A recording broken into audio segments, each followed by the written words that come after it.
This vehicle here is not only about a spectacular exterior design, it's also about a completely new platform for the Volkswagen Corporation. This one is here a Cupra. But the platform here also has a meaning for VW, Audi and so on, the so-called SSP platform, 1,000 kilometers or 600 miles of range with a range extender, or a pure electric one. So it's a new idea to offer both in one vehicle, and we'll tell you all about, you need to know about the Cupra Tindaya, a very all-new model, could maybe fight the BMW X3 or a Mercedes GLC. It is a vehicle that was even thought to attack the Northern American market. And what about this platform, this new technology concept? All of that now with Thomas and Autogefühl in 4K, full screen, full length. Let's go with the Cupra Tindaya, which has this Cupra logo illuminated here on the top. It's a matte gray finish as the paint, feels really nice, you can even hear that. Then these new headlamps. This is of course a more extravagant design, if you say maybe like a Tavascan on steroids or something like that, but it also shows a new design language that will be even more dramatic. In the lower part, this is of course the question if this one will come in the final version. We have here this black panel, which is at the same time also a screen that can show this animation. At this moment, I would say it's probably not legal, at least not in the European Union. Here on the top, you can see this cutting out. It is actually a frunk, and it's actually two frunks, so one per side. And even more interesting, it's not only for the full electric version, but also for the range extender version, because then you will have a 1.5 TSI petrol engine in the middle, and the frunk will be not that deep actually, but you still have two frunks also in the range extender version. And here we have 23-inch wheels, extremely large. Of course, they will be a little bit smaller in the final model. The length is 4.72 meters, 186 inches. This is realistic, and yeah, X3, GLC, Audi Q5 size and so on. However, this one will be planned as an SUV coupe-ish. That means it will have this falling roof line right here, very strong shoulder, and by this design it looks actually smaller than it actually is. And you can see a very interesting transition that in the front this gray is more, let's say, has a cold tone, and then it dissolves into a warmer gray tone here in the rear. That's a very interesting concept, definitely. And talking about the range extender, the planned range is 1,000 kilometers, 600 miles, split in 700 kilometers from the range extender and 300 kilometers from the pure electric one. Or you get the full BEV, the only battery electric version. Both have one electric motor in the rear, one in the front, and around 500 horsepower and 4.1 seconds in the acceleration figure for the range extender version. It's very interesting because the Volkswagen Corporation has not worked with this range extender idea yet. Now they will. Also with a very dramatic car. You can see here the signature, and once again this screen idea to have this volcano thing, because Tindaya, and you can also see here our setup, Tindaya is a volcano mountain on Fuerteventura. It's the Canary Islands, and we've recently been there. We passed this mountain in the car. I didn't take a picture of this specific mountain, but Leah and I went hiking just close by, like a couple of 100 meters away on a different small volcano. So very beautiful area to do some holidays and so on, and spectacular landscape, as spectacular as this vehicle here is, with its really dramatic cutouts here as well and the illuminated Cupra logo.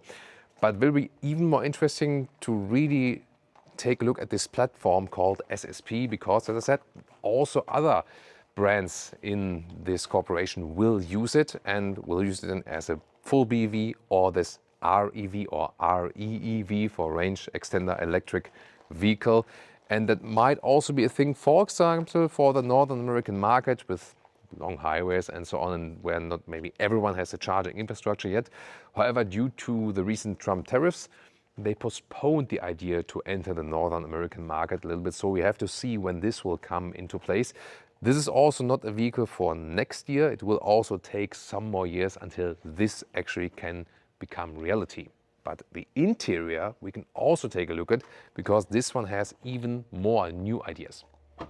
So let's take a look at the interior, which has this spectacular suicide door system at this moment. This will not come in a standard car, but here by that, where you can take a better look at the interior, also in this volcanic style, so to speak, from the color world. Here, for example, new materials, the inside of the door. We can see here there's like a three-dimensional printing on the inside of the door, or soft materials. Here it shines through in this copper design. This will be a real switch then, for example, for the window lever, why not? And also interesting how they covered the lower part of the door. This, yeah, it's like velvet, it feels really nice. These seats have this flying effect. Ooh, there you can see this at the moment, the Cupra mode, with even more animation in the light. This steering wheel will be possible with steer-by-wire, and look at that. The top here, like with the airbag cover, it looks like a front hood of a Cupra car, and it also has this Formula 1 styling, also animal-free materials, interesting touch to it.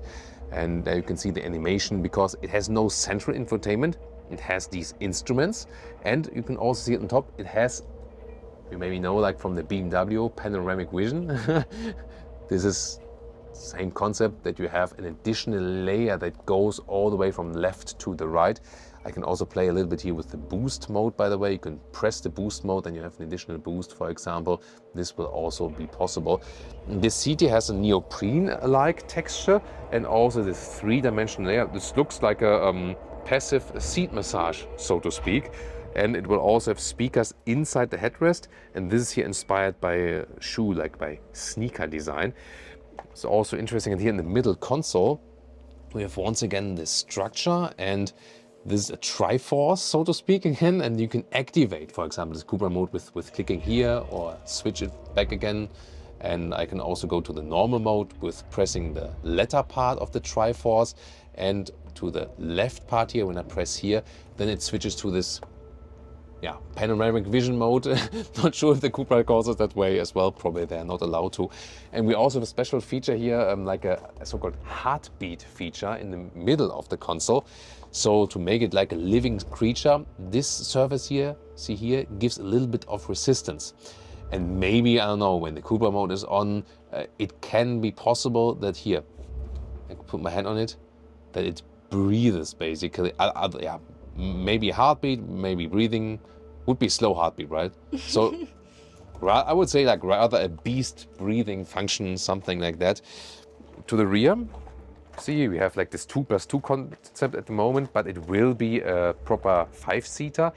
And they mixed here hard materials, like here, beginning in the rear. But then I thought, we don't want to make cut, it shall dissolve. And so here, basically it fades out, and everything is once again in the front is more a soft touch atmosphere. That was also the other idea of it.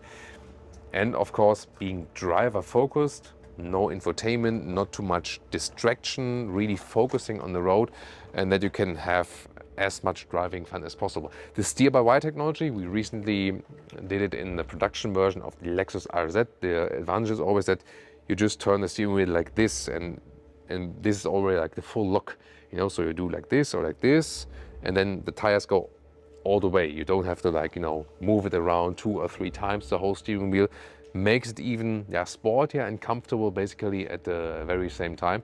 Interesting detail, by the way, it also has dual lamination here on the windows. So let's see if we see this later on in the final car to be even more silent on the Autobahn.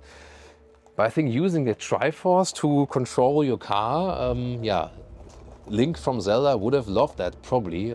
Or is it more Ganon that is controlling this car? Could be from the styling, right?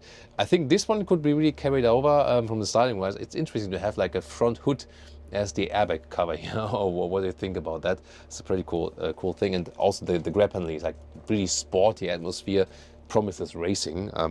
Maybe it would be cool when these structures here on the seat would be really moving as well for the seat massage, but they're actually pretty soft when you can press them in like this. This flying seat concept we have seen on a lot of concept vehicles is maybe not also a realistic thing, makes things complicated. So I think that the standard vehicle, series production vehicle, will also have the seat on the normal rail, definitely. So exterior, interior, yes, in this case a little bit more dramatic than it is, but the core design language, this will come in the next Cupra models. And even more interesting that they use this new platform with the BEV or the REV. some things, for example, that the Chinese manufacturers are also trying to push to the European market, that they are saying they're range extenders. Why?